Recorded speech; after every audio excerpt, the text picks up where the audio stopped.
Muy buenas tardes a la querida audiencia que el día de hoy nos está recibiendo en un programa más de Detona en las emisiones de entrevistas. El día de hoy tenemos a nuestro buen amigo Guillermo Torres Quirós, que es fundador y director de Saber Votar. Eh, Muchos de ustedes seguramente se han de acordar, ya estuvo con nosotros aquí en estos micrófonos, en estas pantallas, no solamente una vez, creo que ya van dos, que tres, no, ahorita no recuerdo, pero ya ha estado aquí con nosotros y además tenemos una relación de trabajo que nos ha permitido enriquecernos, sobre todo a nosotros. Guillermo, bienvenido.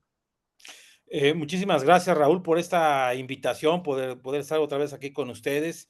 Y pues ahora sí que pues hay mucho que platicar después de estas elecciones. Así es. Oye, Guillermo, tengo entendido que tú ya concluiste un análisis sobre el resultado de la elección, eh, eh, no tratando, sino definiendo eh, eh, el voto segmentado, por supuesto, por población, educación, zona geográfica y otras demás características que tú sabes. Para mí, la primera pregunta que me viene, no solamente a la mente, debo decirte que desde que yo te escribí hace ya algunos días, y siempre comparto con la audiencia a quien voy a invitar, y debo decirte que me cayó un rosario de preguntas, ¿eh? Un rosario de preguntas. Y ahí te van. La primera de ellas, que yo ya la traía en la cabeza, pero la verdad me dio mucho gusto que los detonautas se identificaran con ella. Eh, ¿Podrías compartir con nosotros qué porcentajes de edad votaron más por Claudia que por Xochitl? Sí, claro, Raúl. Digo, nada más para aclararle a la audiencia que esta encuesta que hicimos nosotros con Parámetro Investigación fue encuesta de salida al día de la elección. Fue saliendo de las casillas, se le preguntó a la gente, fueron más de 8,800 entrevistas en toda la República Mexicana. 8,800. Sí, 8,800 en 150 puntos del país, 150 secciones muestra. Y bueno, digo, doy esta introducción para que sepamos que fue un muestreo muy grande lo que llegamos a hacer. Y bueno, entre más grande la edad, más el voto hacia Morena. Es más, te puedo decir que salvo el primer votante, donde votó, según nuestras cifras, el 48% por Sheinbaum y el 52% por la oposición. Es el único bloque de edad donde la oposición, sumando el voto de PRI, PAN, PRD y el voto de MC, le ganan a Morena y sus aliados. Ahí la población, los primer votantes, el primer lugar se lo lleva Sheinbaum con ese 48, pero con un 30% minus, números cerrados, y el resto para Xochitl Gálvez. Es decir, ese es el bloque. Pero conforme va creciendo la pirámide de la edad, los más grandes, 7 de cada 10 votaron por los mayores de 61 años, 7 de cada 10 votaron por... Perdón que te interrumpa. Entonces, para que Sí, le quede claro a la audiencia, entre menos edad, más votaron por Claudia y en segundo lugar quedó Maines. así es. Entre más edad, más voto a Morena y a Claudia Sheinbaum. Entre más jóvenes, el voto menor para Morena, y quien gana en ese, digamos, gana en ese sentido después de Claudia, es Maines, por encima de Xochitl Gálvez en el primer votante. Ok, muy bien. Perdón por la interrupción, nomás es para que No, nos no, no, quede claro. que Adelante, quede claro. adelante. Sí, Entonces, eso quiere decir que definitivamente en un espectro general podemos concluir que desde el punto de vista de edad de los votantes, Claudia definitivamente siempre llevó la delantera. ¿Es correcto? es correcto, siempre llevó la delantera, y conforme se va aumentando la edad, va creciendo su voto. Y aquí vinculo una cosa, Raúl, para que quede claro. 6 de cada 10 beneficiarios de la pensión para adultos mayores votaron por Morena y por Claudia Sheinbaum. 6 de cada 10 beneficiarios de la pensión para adultos mayores, que es una pensión de tipo universal y que tiene un público muy específico. Es decir, vamos a entrar en la interpretación. Lo que yo puedo concluir de entrada, desde el punto de vista emocional, porque debemos de recordarle a la audiencia, y tú me lo vas a corregir si es necesario, el voto es emocional, es ¿Cierto? fundamentalmente emocional.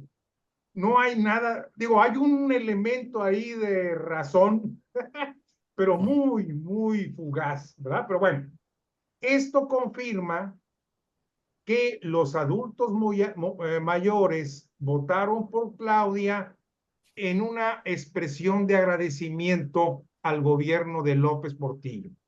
¿Es correcto?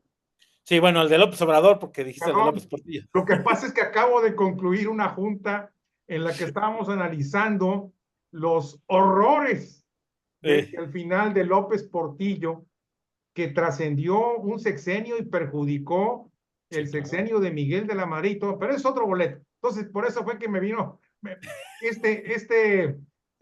bueno, los dos son López a final de Los cuentas. dos son López. Ya hemos tenido cada López, López de Santana, López Portillo, López Obrador, que bueno, a ver, sí, hay que dejar en claro que fue un referéndum presidencial.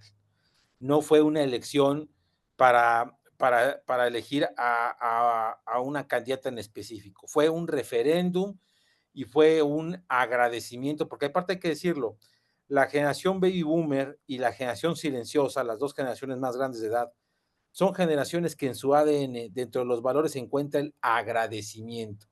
Y yo le quiero agradecer al señor López Obrador que me da ese apoyo económico.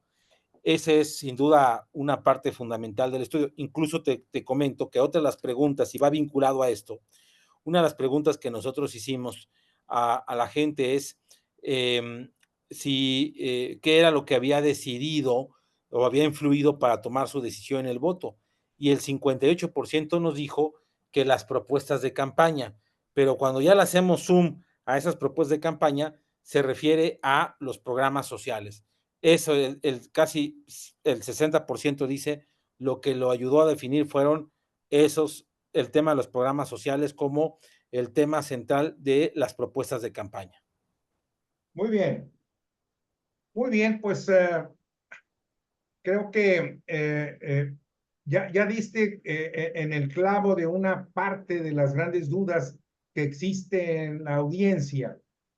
Hay otra parte que todavía queda ahí en una interrogación muy grande, que es los segmentos por ingresos mensuales, sí, por ingresos mensuales. Eh, ¿Cuáles son los números y cuál es la interpretación que tú le das? Sí, mira, nosotros de nuestros encuestados, un 26, 27% no nos contestó. ¿Y qué Es porcentaje normal. contestó? Sí, hay un 27, 26, 27% que no nos contestó esa pregunta, la de los ingresos. Nosotros, nuestra conclusión es que siempre el tema económico la gente no quiere contestar, le genera desconfianza. Pero el bloque que más nos contestaron fueron dos bloques, los que ganan entre 4,000 y 9,000 pesos y los que ganan entre 9,000 y 18,000 pesos. Es decir, la clase media baja. Ese es el sector de los que entrevistamos que fue como el mayoritario. Y hemos encontrado algo aquí interesante. Tuvimos nosotros un porcentaje en esta encuesta de un 16% que no nos contestó cuando le hicimos por quién iba a votar, el llamado voto oculto. Y también en la elección para diputados senadores, el voto oculto fue de un 22%. Nosotros, como muchos interpretábamos, que el voto oculto, llamado por algunos la espiral del silencio o llamados La el espiral voto sorpresa. inversa de la politóloga alemana, ¿cómo se apellidaba? Elizabeth Newman. Así Elizabeth es, Newman, sí. así es. Algunos le van voto sorpresa también. Bueno, todos pensamos que ese era un voto para la oposición, ¿no? Gente que no decía por quién votar, porque tenía miedo a perder el programa social, y no, descubrimos que exactamente ese bloque, en su totalidad, votó por Morena. ¿Por qué?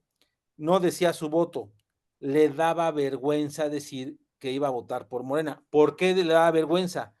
Porque hay que recordar que López Obrador construyó una narrativa en la cual tú tenías que estar de alguno de los dos bandos. O estabas, o eras chairo o eras fifí. No había medias tintas. Y esa clase media baja no se siente chairo, no se siente defensor del López Obradorismo, pero está agradecida porque le da un ingreso extra. ¿Y a qué me refiero con que le da un ingreso extra? Muchos de ellos tienen a un papá, una mamá, un abuelito, una abuelita a la que mantienen. Y el hecho de que el Estado te dé dinero para mantenerlos te quita a ti una carga financiera que hoy en día es de 6,000 pesos bimestrales, 3,000 mensuales, y la gente lo ve como si fuera un incremento de su salario. Eso es algo interesante. La gente dice, Es lo que llamaríamos los economistas, se incrementa tu poder adquisitivo. efectivamente, que aparte, hay que decirlo, es muy notorio ese incremento en el ramo de servicios, donde ha habido un incremento, un beneficio, porque estamos viendo dinero de alguna manera circulando, no grandes cantidades, pero sí hay liquidez. Y todo esto se debe a estos programas. Entonces, por ejemplo, ese es uno, pero tenemos el caso de los discapacitados. Hay familias que dicen, mi discapacitado siempre me ha generado una carga financiera, ya no me genera una carga financiera porque estoy recibiendo un apoyo por parte del Estado. Entonces, sin duda, esos son algunos de los elementos que fortalecen ese tema de que el voto oculto clase media. Hay otro también importante, recordar que muchos de la clase media baja, pues tuvieron un incremento de su salario mínimo. Eh, Empezando este gobierno, que aparte sabemos que fue un acuerdo del gobierno final de Peña, pero bueno, el que lo cristalizó en sus efectos fue López Obrador. Y entonces hay una clase media baja que ese incremento salarial, pues es un 25% en su bolsillo, aunque en realidad con la inflación y con todo no se ve. Pero la gente dice, hubo el gesto de que se esté dando. Y aquí es donde se viene una de nuestras premisas que hemos manejado nosotros. Los de antes robaban y no daban. Los de ahora roban y salpican. Y el hecho de que me salpiquen, aunque sean 100 pesos, para mí ya es un tema de este gobierno es eficiente porque nos está dando. Y aquí curioso, Raúl, porque en nuestra encuesta, el 50% de la gente nos dijo que el principal problema en México es la seguridad, pero la gente no vinculó su voto con el tema de la inseguridad. La gente vinculó su voto con el tema económico. Ah, caray, qué interesante cuestionamiento, o afirmación. O sea, me estás diciendo que un gran segmento de la población mexicana prefiere recibir una cantidad interesante de dinero que le da tranquilidad por días, semanas o meses. Sin embargo, la violencia no le importa. Así es, Raúl, suena muy duro lo que estoy diciendo, pero para una parte importante de la gente, lo importante es el tema del apoyo económico por encima del tema de la seguridad. Y algo que también hemos estado nosotros analizando a detalle, esperemos pronto tener más datos, pero estamos analizando con mucha lupa, es las zonas donde mayor violencia hay en el país son las zonas que menos participación ciudadana hubo en la elección. Participación entre un promedio del 50 al 55%, que nos habla de que la gente se inhibió y le dio miedo en esas zonas del país para ir a votar. Otras zonas hubo muchísima participación. Yucatán, Tlaxcala, Ciudad de México, arriba del 70% de votación, algo Eso extraordinario. quiere decir que, por ejemplo, en estados como Chiapas, como el Estado de México, como Michoacán, como Sinaloa, inclusive, y Guanajuato, inclusive, también, ¿por qué no? La gente eh, salió a votar a pesar de la violencia o no salió a votar. En algunos de estos lugares no salió a votar por la violencia, en algunos lugares específicos. La violencia, por ejemplo, el caso de Michoacán, vamos a poner el caso de Michoacán. El caso Ok, de Michoacán sí es muy evidente que se inhibió el voto en algunos distritos electorales donde hay un dominio predominante del crimen organizado. Por ejemplo, el Distrito 1 y el Distrito 2 de Michoacán es claro, con la porcentaje de votación más bajo. Y hay otros lugares donde, si uno hace una revisión más estricta, efectivamente se coincide con eso. La participación fue menor al rango nacional. Recordar que el promedio nacional fue del 61% y encontramos estados donde la votación fue. Es más, si tú ves el global de, bueno, Baja California fue menos del 50%, fue el 48% de la participación. Pero si tú revisas Durango, revisas Sonora, Sinaloa, Nayarit, Chihuahua, característica es que la votación fue menor a 55 puntos porcentuales. En el caso concreto de Michoacán y Chiapas, ¿tienes en mente cuál fue la participación ciudadana electoral? Sí, mira, en el caso del estado de Michoacán, la participación ya en toda la entidad fue del 55%, 55.82 para ser exactos, todo el estado de Michoacán. Y lo que te decía, hay distritos como el Distrito 1, cuya cabecera es Lázaro Cárdenas, Michoacán, que fue del 55, muy correspondiente al promedio nacional, pero por ejemplo, Apatzingán, donde hay donde se encuentran los municipios donde más violencia hay, la participación fue del 48.59% Okay. en el distrito de Apatzingán, en Michoacán. O sea, el abstencionismo se focalizó en donde hay más presencia del crimen organizado.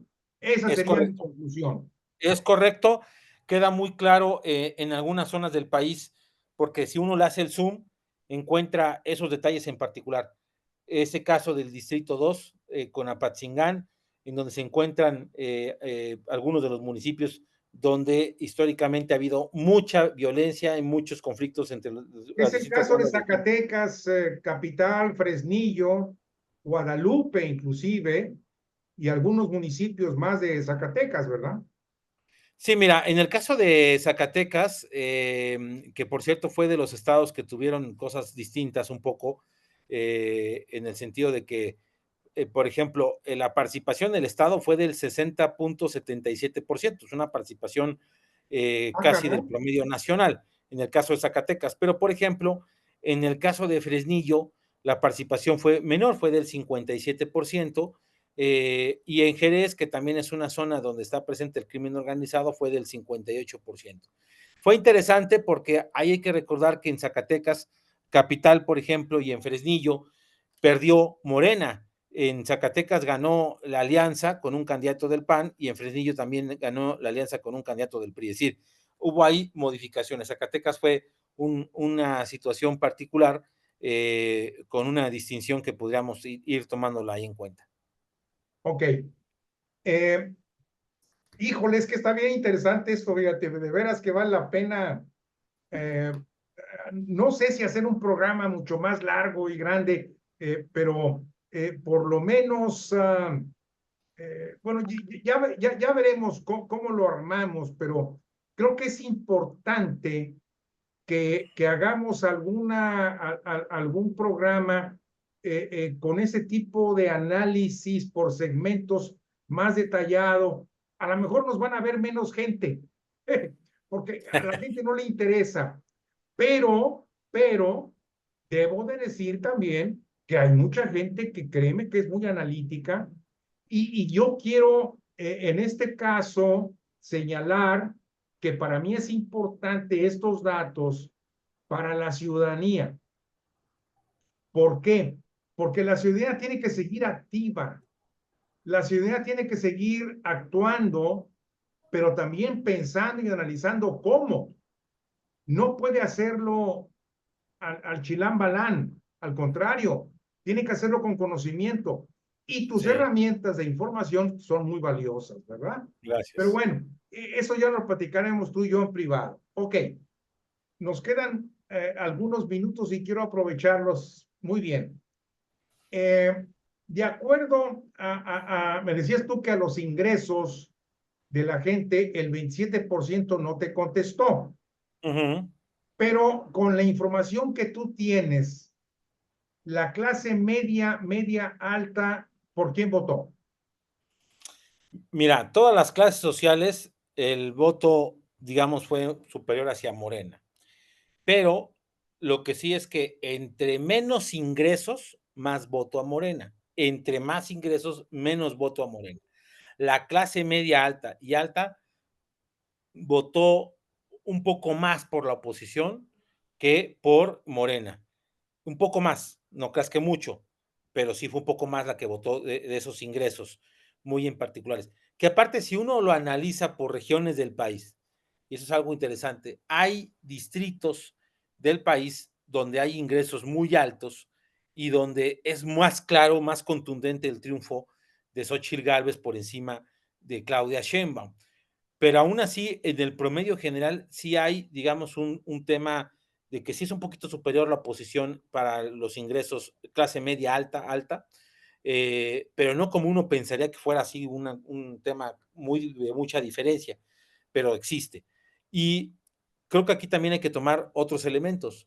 Eh, Hay gente que dice, bueno, este gobierno eh, me ha hecho tener más ingresos, no me ha ido tan mal económicamente, que ese es un tema interesante, porque la gente ha puesto el tema de la democracia como un tema de quinto término, no interesa la democracia. Hay un interés más por otros temas. E incluso nosotros hicimos una pregunta sobre para qué sirve el voto. El 50% en promedio de la gente nos dijo para ratificar al gobierno en funciones. Y hubo un 35% de gente que nos dijo que era para cambiar al gobierno en turno. Y hubo casi un 10% que nos dijo no sirve de nada, pero votó. Quiere decir que ese 10% vendió su voto. Por lo que tú quieras, una despensa, es más, si uno lo suma, coincide ya con el total de la votación. Es decir, de ese voto comprado, vendido, se incorpora y cumple con la cantidad de casi el 60% de intención del voto que tuvo. Y hay un 35% que sí es muy claro que es un voto opositor, que coincide con los números finales, que fue de un 40%, sumando Maine, sumando Xochitl, sumando el voto nulo. Ok. Oye, mi querido Guillermo, y en el análisis del segmento educativo, ¿qué nos puedes decir? Fíjate que ahí también, entre menos estudio, más voto a Morena. Y el único rubro donde es superior el voto, sumado el voto de la oposición versus el voto del oficialismo, es precisamente en los de universidad y más. En los de universidad y más, estamos hablando que el 57, el 55%, perdón, el 55% votó por la oposición. Aquí sí, el 44.8% por Xochitl Gálvez y un 10.3% por Movimiento Ciudadano. Es decir, los de mayor estudio votaron por la oposición y por Morena. Entre menos estudio, más voto hacia ellos. Es más, se lo puedo poner así como para que quede claro para la audiencia. 7 de cada 10 gentes que tienen primaria votaron por Morena. 6 de cada 10 gentes que tenían secundaria votaron por Morena. 6 de cada 10 gentes que tenían preparatoria votaron por Morena. Y solamente 4 de cada 10 que tenían estudios de universidad y más votaron por Morena. De estudios universitarios, ¿verdad? Así es, estudios universitarios para arriba. Muy bien. Entonces, esto concluye con lo que hace unos minutos conversábamos. La estrategia de López Obrador dio resultado. Es Dio decir, resultado, totalmente. primero los pobres y todo lo demás no importa o importa menos. Y la gente así lo captó y la gente así lo agradeció. Y se convirtió en un referéndum, el cual ganó, por supuesto, López Obrador, Morena y su candidato. Eh, es evidente que estos resultados nos permiten llegar a una primera conclusión, para no ser tan presuntuosos, en el que nos indica que la oposición, encabezada por Xochitl Gálvez y los organismos de la sociedad, no dieron lectura adecuada a lo que estaba sucediendo en, pues, en el pensar, en el sentir de la población mexicana. Se metieron en su propia burbuja, creyeron que podían convencerlos y no lo lograron. ¿Esta conclusión tú crees que sea válida? Yo creo que sí, en gran parte, hay un elemento extra a todo esto. Si uno revisa el presupuesto destinado a la Secretaría del Bienestar eh, a partir del 2022, 2023 y 2024, encuentra algo uno muy curioso. En el 21, en el presupuesto del 21, incluso hubo una disminución a la Secretaría del Bienestar. Viene la elección intermedia, pierde el observador la mayoría calificada en el Congreso, pierde la Ciudad de México, pierde algunos otros puntos. ¿Y qué es lo que hace? Inyectarle más dinero. La diferencia entre el presupuesto 21 al 22 es de 100,000 millones de pesos más. Y la del 22 respecto a la del 23 es de 100,000 millones de pesos más. Y la del 23 al 24, 100,000 millones de pesos más. Es decir, en 3 años le metió 300,000 millones de pesos, de los cuales hay que decir que el 54% del presupuesto de la Secretaría del Bienestar se va a la pensión para adultos mayores. Y se dio un incremento, tú lo recordarás, de 4,000 a 6,000 pesos bimestrales, Sí. teniendo efectos este año. Ese es un elemento que hay que decir, sin duda, ayuda a la narrativa, lo que acabas tú de afirmar, de que la oposición no entendió. Bueno, no entendió porque tampoco no tenía la capacidad para los recursos, pero lo que sí no entendió fue que por más que Xochitl Gálvez decía, no se preocupen, los programas sociales siguen, es más, voy a bajarlo a los 60 años de edad, la narrativa presidencial tuvo un dominio, y es, estos del PRIAN, esta bola de rateros, de corruptos, les van a quitar los programas sociales, y la gente decía, bueno, a ver, los de antes robaban y no daban, los de ahora roban y salpican. ¿Quién me garantiza que estos mentirosos del PRIAN, Claro, cuando lleguen, me van a claro, respetar el apoyo que me claro. están dando? Yo creo que ese es el punto esencial de esto, Raúl. Eh, bueno, pues mi querido Guillermo, no quisiera irme sin hacerte esta pregunta, porque creo que es fundamental eh, para poder entender el futuro de este país. La, la conciencia, el interés de la gente, el 61% del padrón electoral o del listado nominal salió a votar y ganó el oficialismo porque tuvo la virtud de decirles: nosotros sí les damos, robamos, pero sí les damos, Así es. ¿verdad? Y votó ahí un porcentaje menor, creo que fue de qué, el 25% o 26% por parte de Xochitl y otro porcentaje menor por Maines. Pero 40 millones de mexicanos no votaron por ninguno de los partidos políticos actuales. ¿Esto qué significa para ti? Que hay un porcentaje importante de la sociedad mexicana que la política, la participación, el comprometerse no significa nada para ellos.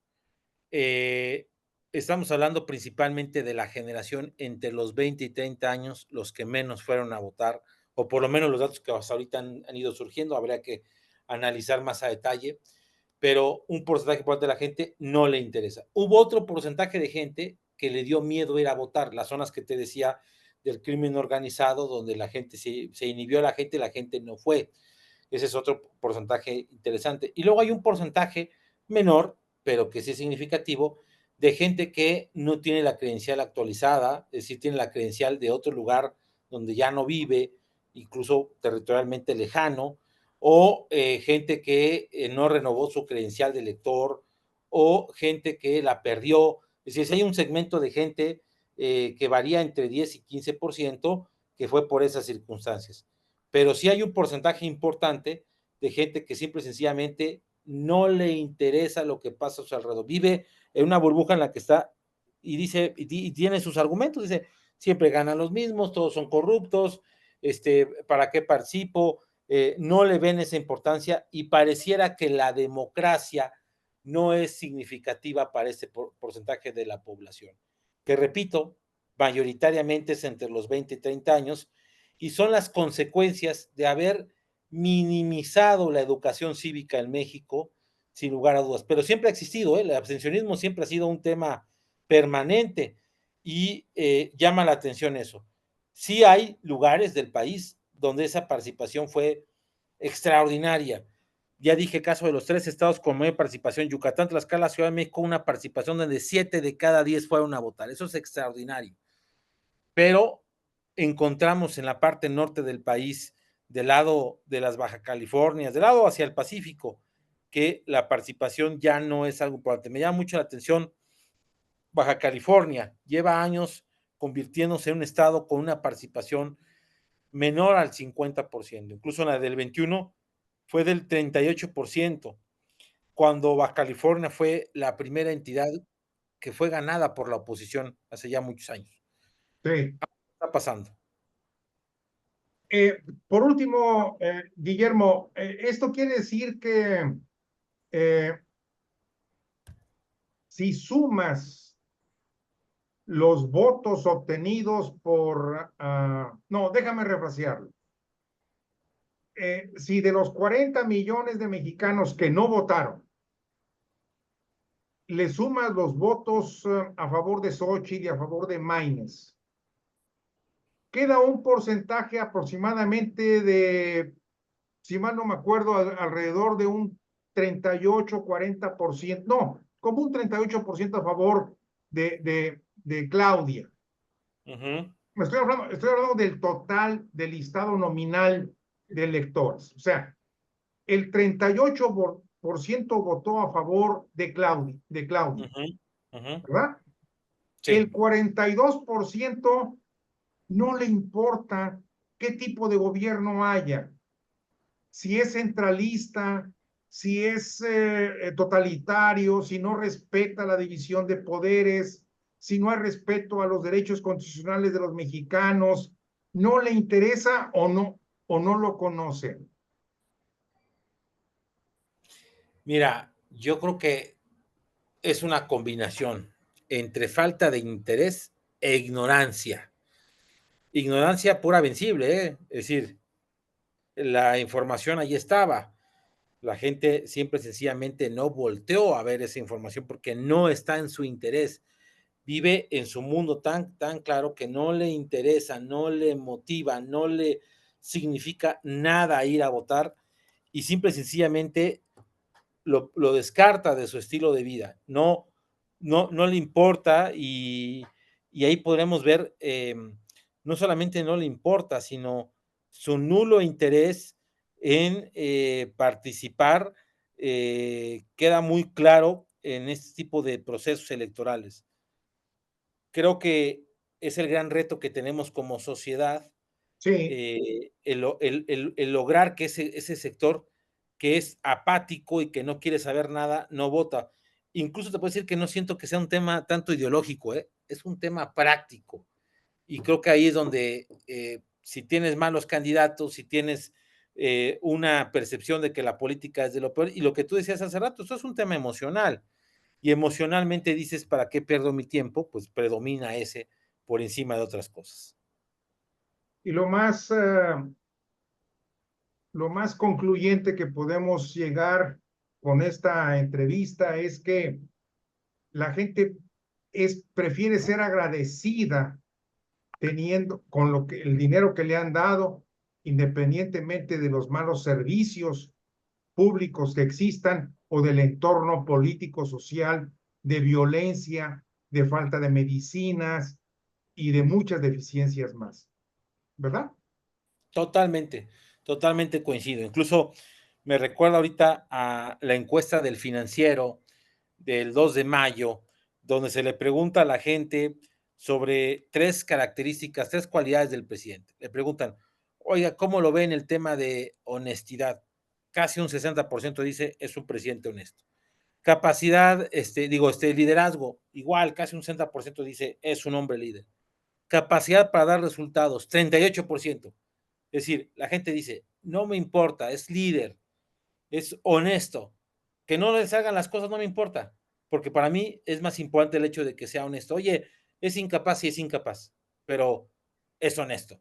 A eso es la conclusión de esa narrativa que se ha ido instrumentando y de la que obviamente él fue instrumentando a través de las mañaneras, a través de sus mensajes y a través de, ¿sabes qué? Especialmente Raúl, saberle hablar a su gente. Yo creo que esa es Claro, la fórmula del observador. Le supo hablar a su gente y la gente lo entendió. A mí había gente que me decía, es la primera vez que le entiendo a un presidente de México. claro. Bueno, mi querido Guillermo, pues agradezco mucho tu tiempo, tu generosidad por compartir toda esta información y yo te buscaré en los próximos días con el objeto de ver qué, qué, qué podemos armar entre saber votar y detona, con un Claro que sí. objeto de poder realmente aportar, esa sería la palabra, aportar información que vaya ayudando a la ciudadanía a entender el entorno en el que estamos viviendo y en el que vamos a vivir. Totalmente de acuerdo. A la orden. Te mando un abrazo, mi querido Guillermo. Gracias, igualmente, Raúl. Mi querida audiencia, muchas gracias y cuídense del calor y de lo que viene también. Nos Hasta vemos. luego. Hasta luego.